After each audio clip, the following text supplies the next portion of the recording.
Maatii hawwituu akkam jirtan nagaa keessanii nageenyi waaqayyoo bakkuma jirtanitti siif haa baay'atu. Ijoollee keenya jalqaba irratti gara yaada kiyyaa darbuun duratti yaada bareedaa kan qabadhee dhufe like, subscribe, share gochuudhaan akkana jajjabeessaa kabaja isin gaafadha. Gara ergaa kiyyaatti gaafan darbu ergaan kiyya akkas ture. Micoota akka dhiyeenya kana wal barree jechuudha. Gaafa wal barru micoon kun madaa hin fayyine keessa ofiitti qabdi.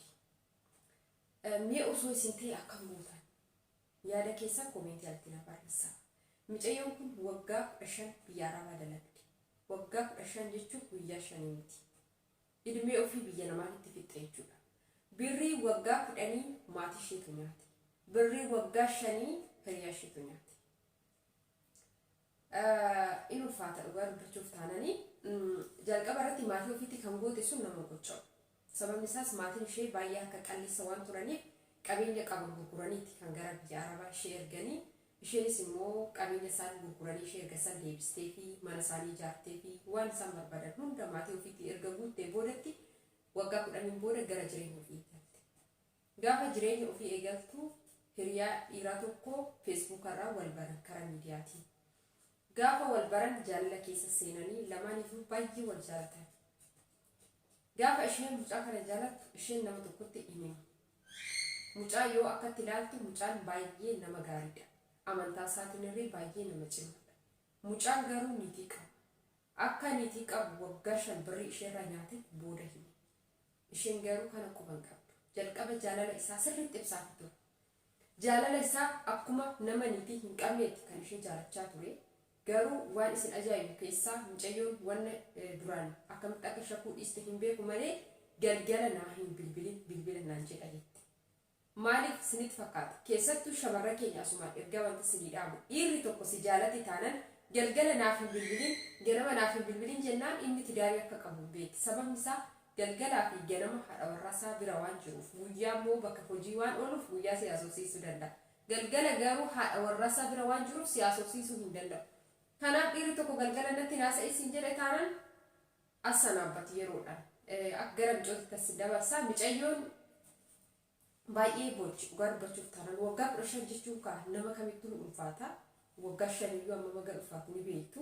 Kanaafiyyuu micayyoon kun gaafa waggaa 15 guuttuu nan galaa jette. Mucaadhaa birrii waggaa 5 ergitee jirti. Maatiidhaa birrii waggaa 10 ergitee jirti. Gaafa nan gala jettuun mucaa maal barbaada dhuftaa biyya akkasii birrii waddadee uummanni qabsoodha maalidha jira.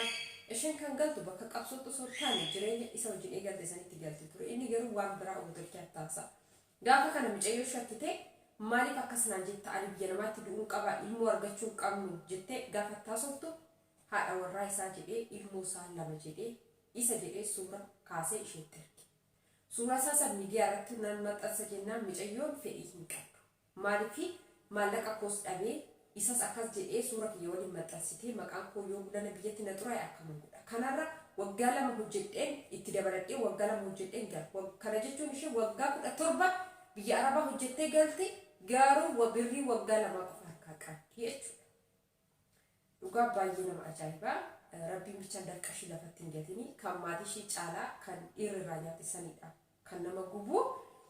Innaa gaafa isheetti mucaan akkas jedhee suura kaasee isheetti ergu isheen baay'ee tokko rifattee homaa gochuu hin dandeechu. Harkaan of galchite waan ta'eef jechuudha. Wanna abbaan of kaayee dhiibaan qabu jedhanii. Kanaaf odoo isin ta'e maal gootanne. Mucayyoon kun amma biyya namaa keessatti dhugaa dubbachuuf baay'ee dhukkubsatti. Nama waggaa 15 hojjeteedha. Amma gara waggaa 2 hojjettee galte jechuudha. Waggaa 15 fixxee ergama waggaa 16 jalqabinaan jettee odoo isin ta'e maal gootan.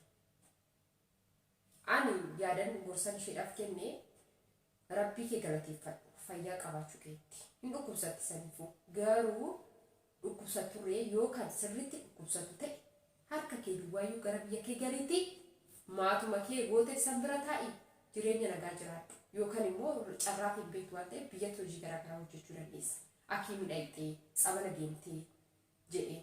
Micayyoon garuu dabalee hojjette. Osoo hojjettu osoo dhibamtee duutee isheen waggaa 15 hojjettee baay'ee dhukkubsattee osoo dhibamtee duutee biyya namaatti koreefi namaayyuu galuun baay'ee ulfaata. Jiraan namaa galuun garuu baay'ee hin ulfaatu. Kanaafiyyuu ani yaadni dabarsee fi galiin jedhee yoo sirriitti kan si dhukkubu ta'e gali yoo xiqqoo kan si dhukkubu ta'e garuu asumatti mana yaallee miti waggaa tokkorree ta'u waggaa lamarree ta'u itti dabalitti qarshuma biyyatti waa tokko nagadde ittiin jiraatu hojjetan dhuganii jedhe. Sababni isaas wallaalummaa isheetu kana ishee godhe jechuudha. Rabbii namatti hin eekkamii waan akkanaa rabbii sinirraa haa qabu. Garuu shamarran keenya xiniqqaaqee ofii godhaa. Dhugaa isin jedha xiniqqaaqee ofii godhaa. Dhiira abbaa fe'e miidiyaa irra bartanii qarqaarsi numa jira hiriyaa ofii. Hiriyaa ofii qarqaaru numa jira. Garuu birrii waggaa 5 itti ergu jechuun maal jechuudha? Hinji inni jireenya qabu inni hojjetu jechuudha. Taa'itii nyaadhu ani sin qallabaa jechuudha. Birrii waggaa 5 dhiira irratti ergu jechuudha.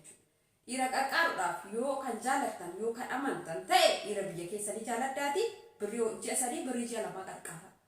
Isaan alatti birrii waggaa 5 itti hartanii kan biraa deemi fuudhi ana jibbii jechaa jirtu jechuudha.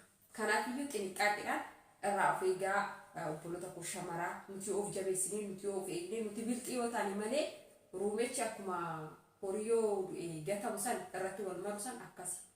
Biyya Arabaa kana yoo jiru hundiyyuu nu jaalata hundiyyuu nurratti wal mara jechuudha. Kanaaf xiniqqaaqee godhaa isiniin jedha.